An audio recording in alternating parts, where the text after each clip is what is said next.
Another beautiful morning in this beautiful motherland. And I'm with my good friend, my Murora and realtor friend, Chazz. And she's in her kitchen this morning and she's going to tell us what she's going to do. So, what's she going to do for us, Chazz? Hi, everybody. Today I'm going to do three things. I'm going to make radish kimchi, which is fermented kimchi with probiotics, good for your digestive system.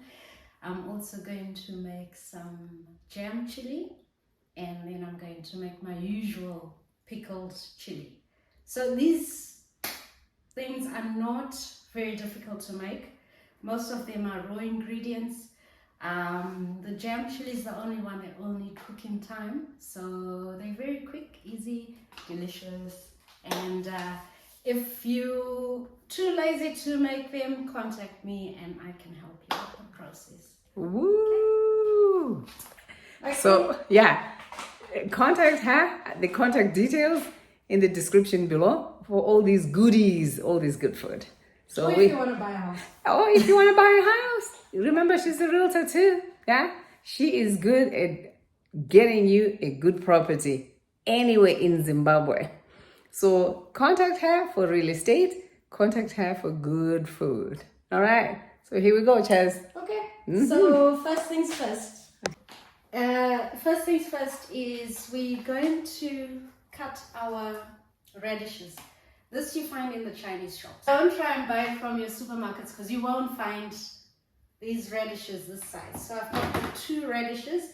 I'm going to make them the way the Koreans make, because I love the Korean food and the way they make their food. So I've been experimenting a bit. So I'm going to make the kimchi with the white radishes. I'm going to add carrots and onions. So I'm learning here, guys, okay? She's the chef. I'm just a student. and besides, I have a soul recess. Your excuse? That's my excuse. So your radishes need to be at least 1 centimeter thick. Uh-huh.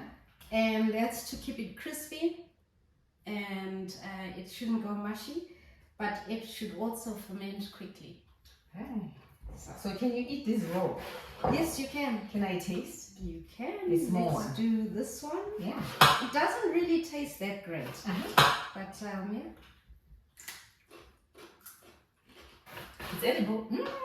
It's aftertaste. Ooh, it has a kick to it. Yeah. Okay, let me show you the next process in the meantime. White rice flour. This one has gluten, this one doesn't. Yeah, Alright. We're going to use the one that doesn't have gluten. I need to get a pot, put cold water in. By the way, I don't measure. It's by eye measure. Yeah. You also know I don't measure. Things. So eye measurement, it works. Eye measurement works. So what we've got to do is to mix this rice flour in cold water. Okay. We've got to heat this on the stove. So this got to get to a thickness. Okay. And then we take it off. Get back to finishing off our ingredients.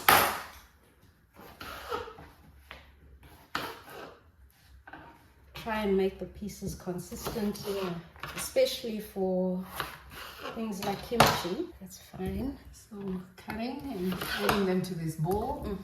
Okay, so now I'm going to prepare my carrots. Yeah, so I didn't remove the skin. My mom always used to say, don't remove the skin. Just wash them. Just wash them. Wash them clean. Yes. And use the skin. And use the skin. Right. So I didn't remove the skin. I know lots of people prefer to remove the skin. You can do that if you want. Like I always say, there's no set menu to anything. If you want to eat rice with a spoon, eat it with a spoon.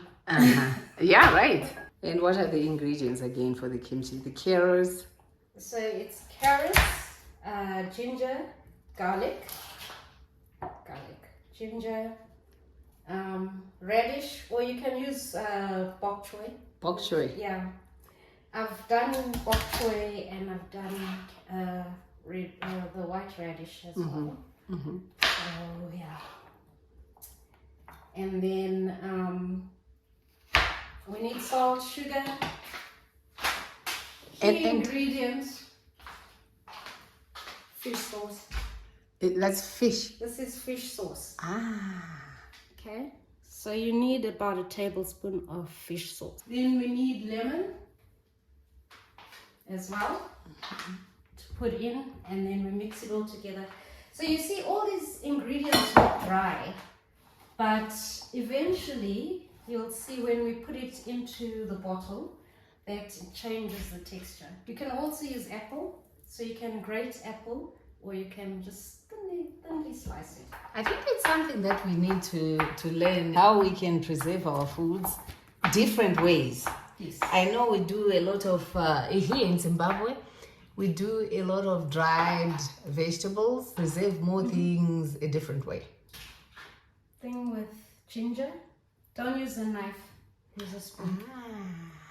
Spoon's quicker. As you can see, I don't really have methods of doing these things. I just do as I go.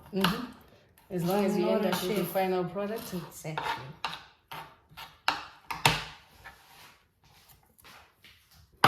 So that's our dry ingredients. Red onion. Now I do it for color. More than anything else. Okay, so now let us do our paste. Chili flakes. Chili flakes. I'm learning something that I can do with my chilies. I have lots and lots and lots and lots. Okay. Do half and half. Remember, this is I measure.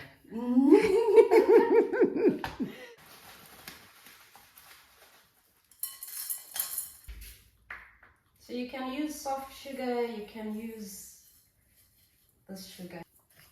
There we go.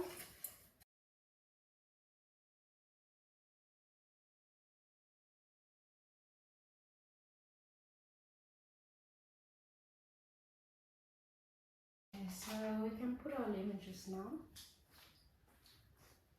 So, and this one you're gonna measure a tablespoon? Yeah, because it's very salty.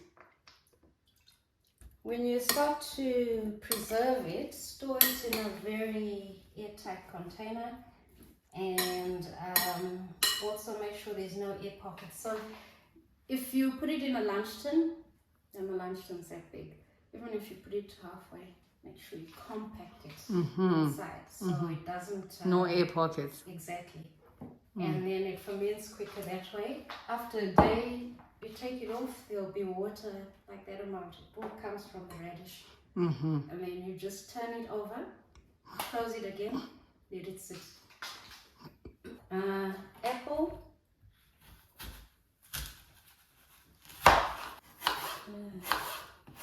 Thinly slice the apple. You can use any types of apple. Doesn't have to be the red one. Okay, let's get our apple. You can see at the bottom there's already juices forming. We haven't put any liquids. So how long can you keep the kimchi once prepared?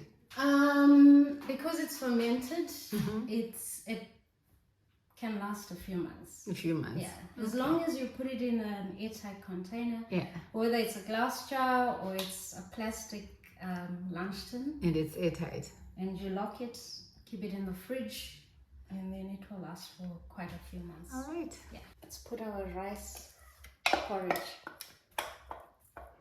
Into the chili mixture. All right.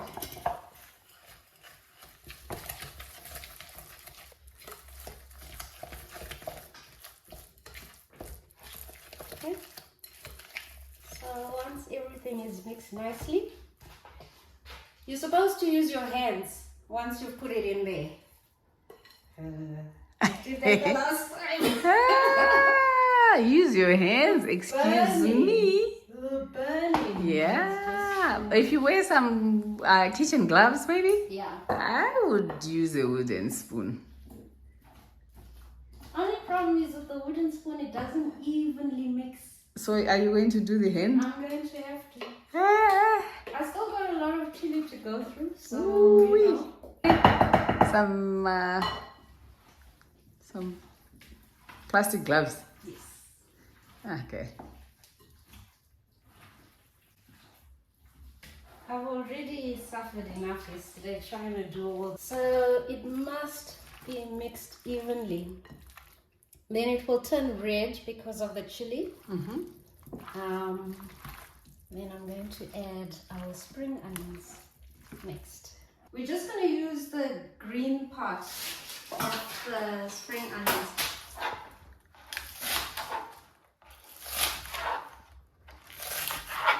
Beautiful. So the spring onion goes in the mix. Yep. And oh, there's some color. All the goodness. I can smell the chili. You can? Yep. The miri piri. The miri piri. Bile bile. So it's got to be mixed thorough. Don't decide to do it like shwa shwa and when you're done. Try and be a bit more patient. Uh-huh. And then just mix it thoroughly. So you see like that. Everything must be coated in the chili. If it's not fully coated, you can add more. Use it all. Scrape it off by hand so you can get as much of that paste. Yes. Right, so there we go. Here's our kimchi. There's the kimchi. It's all done. All done. Looking good. Packed away. So this is going to be packed. Tomorrow we'll be tasting because it has to at least sit overnight. And then we'll taste it tomorrow. Ooh, it looks delicious. It looks beautiful. Wonderful. So you're going to put it into its jars. Yeah. Okay, let's see. Thank you for watching. Thank you, Chazz, for teaching us how to preserve some of the food that we would have as excess. I have learned how to preserve, for sure, the chilies that have grown so much. Thank you all for subscribing. Please share, like, and comment. And make sure you check out the next session where Chazz is going to show us 2 more methods of preservation of chilies. Take care of yourselves and each other. Till the next time. Bye for now.